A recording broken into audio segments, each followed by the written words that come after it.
A very good morning, good afternoon, class 6th.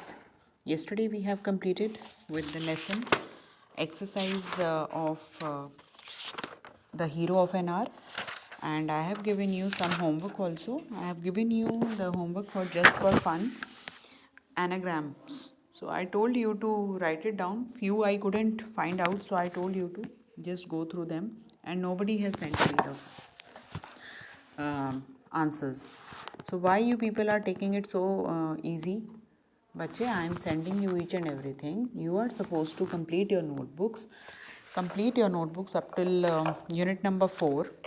We have done 4 lessons of unit number 4. The crutches also in the unit number 3. So you are supposed to send me all the written work in a PDF form. I am waiting, bache. I am telling you for last 2 to 3 days that you complete your work and send all the written work in a PDF form, and nobody is sending me the work. So all of you send it by today evening. I am waiting for your work.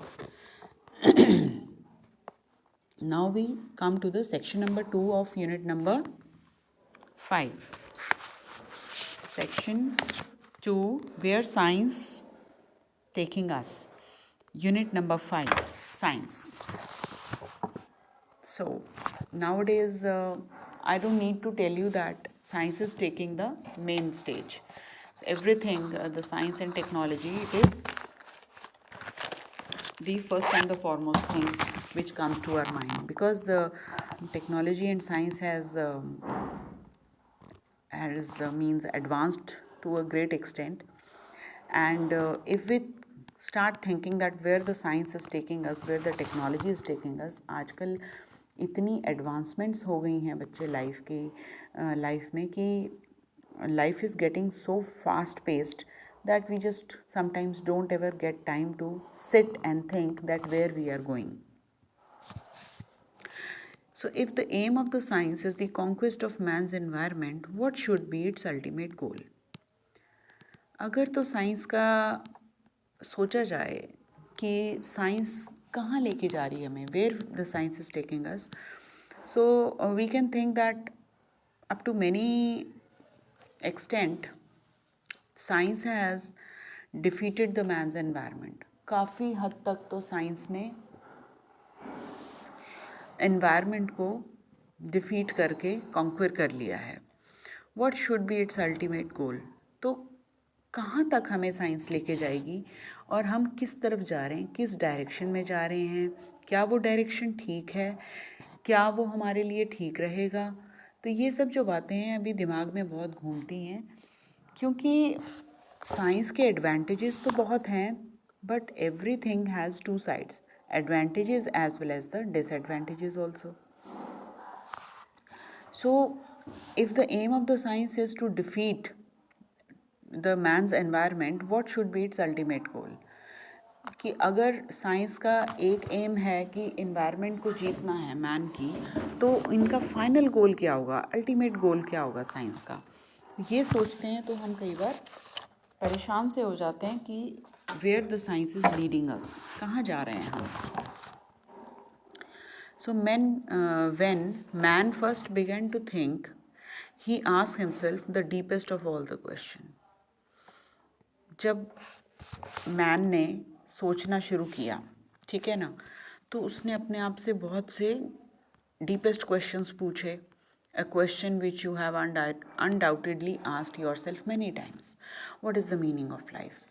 तो जब से इंसान को थोड़ी समझ आई है, जब से उसने सोचना शुरू किया है, तो वो सबसे पहले तो यही पूछता होगा अपने आप से. He used to think and ask himself that what is the meaning of life? Life का रियल मीनिंग क्या है? What is it all about? किसके बारे में है life? Where are we all going? Where we are going? Where the science is leading us?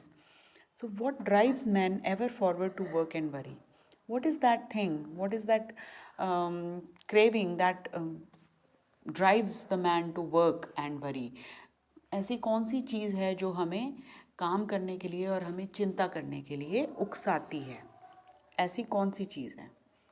तो ये जो सारे क्वेश्चंस हैं, ये it comes in our minds. हम लोग अगर कभी बैठ के सोचते हैं तो हमें ये क्वेश्चंस माइंड में आते हैं कि हम कहाँ जा रहे हैं, हमारी लाइफ का मीनिंग क्या है, then it is what it is all about, कि ये सब क्या है और कैसे चल रहा है और हम किस डायरेक्शन में जा रहे हैं, और ऐसी क्या चीज़ है जो हमें काम करने पे और वरी करने पे मजबूर करती है. So there is this big other big question, a newer question, which is the beginning to force itself into our notice. But now it is saying that there is one more other important question. There another big question that is coming to our notice. That is one that is not ages old. That has been with us since man's first began to think. It is, where is science taking us? So now the bigger question that is coming to our mind is कि science हमें कहाँ लेके जा रही है. Where is science taking us? हम कहाँ जा रहे हैं साइंस के साथ साथ. First, where is science taking us with regard to ethical and spiritual values. पहली बात हमारे दिमाग में आती है कि where is science taking us. अगर हम एथिकल और स्पिरिचुअल वैल्यूज़ की बात करते हैं तो हम कहाँ जा रहे हैं? क्या हम आगे बढ़ रहे हैं या हम पीछे जा रहे हैं?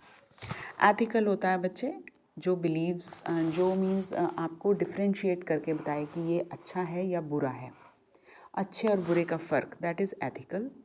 Spiritual is related to your spirit, soul, human soul. तो इन दोनों चीज़ों से साइंस का दूर दूर तक कोई भी रिश्ता नहीं है. ये तो आप भी एग्री करते हैं. साइंस ना तो हमें कोई वैल्यूज़ सिखाती है, ना ही कोई एथिक्स सिखाती है. Science means technology, means machines, सब कुछ मैकेनिकल, कुछ भी मैनुअल नहीं है, कुछ भी माइंड से रिलेटेड नहीं है, कुछ भी वैल्यूज़ या एथिक्स से रिलेटेड नहीं है. So we know what it is doing with regard to material things.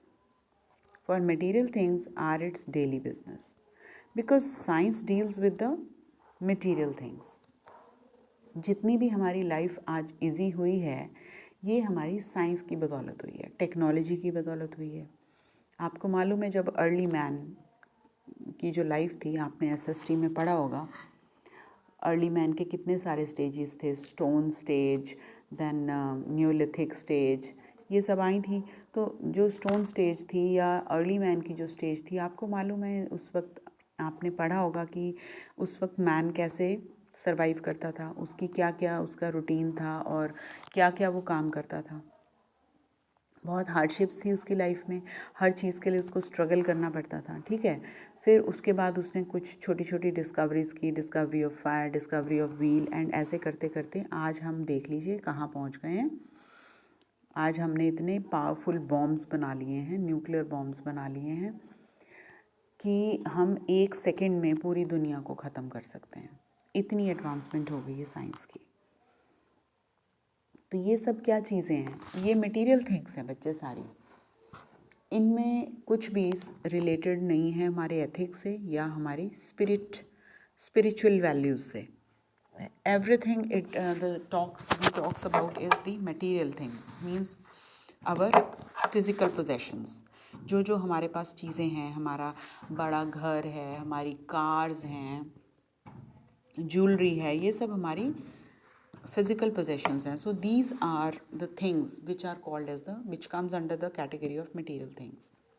But what it is doing with regard to non-material things? But science has nothing to do with the non-material things. Science का कोई दूर दूर तक लेना देना नहीं है non material thing से.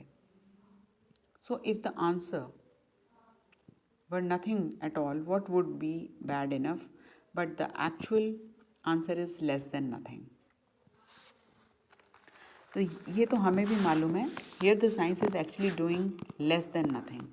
If the answer were nothing, what it is doing with regard to non-material things means यहाँ पे non-material things में तो साइंस हमारी कुछ भी नहीं कर रही है.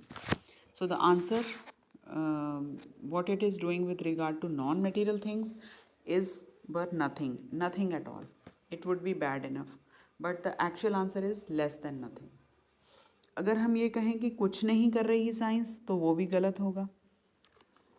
तो एक्चुअल आंसर क्या है? लेस देन नथिंग मीन्स ना से भी कम, लेस देन नथिंग, कुछ भी कंट्रीब्यूशन नहीं है साइंस की नॉन मटेरियल थिंग्स में. Here the science is actually doing less than nothing. यहाँ पे साइंस जो है फेल हो जाती है हमारी, because it is doing less than nothing.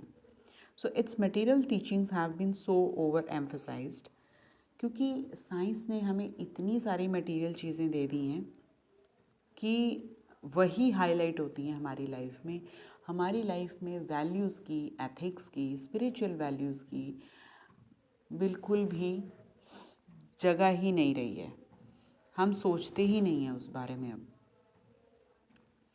That many people are floundering and wondering whether all man is but a machine animated by forces over which he has no control. तो यहाँ पे आके जो जब हम सोचने लगते हैं कि what the science has given us in the spiritual as well as the ethics, so we have no answer because science is doing just nothing in this field. No doubt, science has advanced a lot, technology has advanced a lot. The science and technology has made our life easier, but only due to the material possessions, the material things which we have. We have so many human gadgets that has made our life very much easier, and it is saving our time a lot. जो काम करने में हमें कल 3 घंटे लगते थे, आज वो काम हमारा आधे घंटे में हो जाता है. तो it is only due to the advancement in science. पर अगर हम material its material answers, here the science is actually doing less than nothing. Its material teachings have been so overemphasized कि अगर हम एथिकल वैल्यूज़ के बारे में सोचते हैं तो हमारा वहाँ पे दिमाग ही नहीं चल रहा है. क्यों? क्योंकि हमारे पास सोचने के लिए टाइम ही नहीं बचा है. क्योंकि जो साइंस ने हमें इतनी सारी मटेरियल कंफर्ट्स दे दिए हैं, तो मतलब वो इतनी हाईलाइट हो गई हैं कि people are just struggling and wondering. वो आज की डेट में अगर हम उनसे पूछें कि इंसान कहाँ जा रहा है, तो वो they will not be able to answer it. क्यों? क्योंकि they could not answer, they don't have answer, they struggle and they wonder whether all the man is but a machine. क्योंकि जो मैन है वो एक मशीन ही बन चुका है और हम लोग बिल्कुल मशीन की तरह ही काम करने लग गए हैं आजकल, just animated by the forces over which we has no control. और ऐसे forces हो गए हैं हमारे ऊपर जिन पे हमारा बिल्कुल भी कंट्रोल नहीं है. हम लोग बिल्कुल मशीन की तरह काम करने लगे हैं और जो हमारा माइंड भी है वो मैकेनिकली ही काम करने लगा है. हमें मालूम है हमने सुबह उठना है, गीज़र का स्विच ऑन कर देना है तो पानी अपने आप गर्म हो जाएगा. ठीक है ना? Then we go to the move to the kitchen. There we have all the gadgets. We will switch on the power of that machine, so everything will be done. We have roti makers, we have grinders, we have mixers, we have food processors. तो हमारा जो manual काम है वो तो बिल्कुल ही zero हो गया है. हम लोगों को हाथ पैर हिलाने की अब ज़रूरत ही नहीं पड़ती है. क्यों? क्योंकि हमारी साइंस एंड टेक्नोलॉजी ने हमें इतने गैजेट्स दे दिए हैं कि हम लोग खुद ही एक मशीन बन गए हैं जो कि हम फोर्सेस से चलते हैं. We are animated by the forces over which we has no control. तो अब की आज की डेट में अगर हमें खुद हाथ से भी कपड़े धोने पड़ जाएँ तो हमें आज की डेट में वो मुश्किल लगता है. क्यों? क्योंकि हमें आदत पड़ चुकी है मशीन से कपड़े धोने की. और आजकल तो बिल्कुल फुली ऑटोमेटेड मशीन्स आती हैं जिसमें हमें कुछ करना ही नहीं है. You only have to put the dirty clothes in it, put the detergent and water in it and switch on. So it will automatically do the washing, cleaning, and it will dry your clothes up to 80%. So you only have to take them out and wring them in the sunlight. That's it. This is the work is left what you have to do. So there is no physical work left for us.